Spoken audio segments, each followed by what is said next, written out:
পুরো মৌসুম জুড়েই ডেঙ্গু ভয়াবহতা রূপ দেখিয়েছে উপকূলীয় জেলা বরগুনায়। বর্তমান পরিস্থিতি জানাতে সেখান থেকে সরাসরি যোগ দিচ্ছেন সহকর্মী মনির হোসেন কামাল।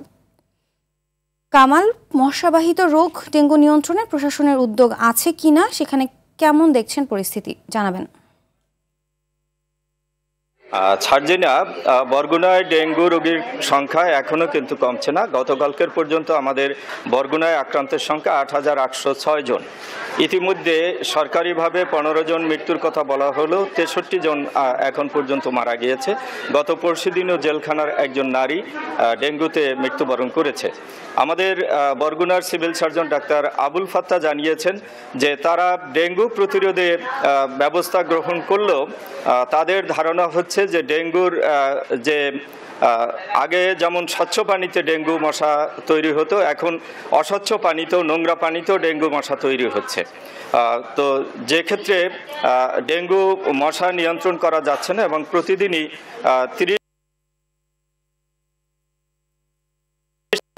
বরগুনা হাসপাতালে এখন পর্যন্ত কিন্তু ১০০-র মতো রোগী ভর্তি রয়েছে এবং এই ডেঙ্গু রোগীরা বিছানায় তাদের ঠাঁই হচ্ছে না, তাদেরকে ফ্লোরে রাখতে হচ্ছে।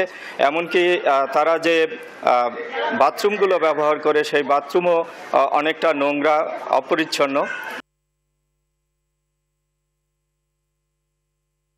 পরিচ্ছন্ন রাখতে পারছেন না। তারপরেও তারা যথাসাধ্য চেষ্টা করে যাচ্ছেন এবং এখানে যা সব রোগীরা ভর্তি আছেন তারা যেটা বলছেন যে এখানে সঠিক চিকিৎসা হচ্ছে না, একটু অসুস্থ।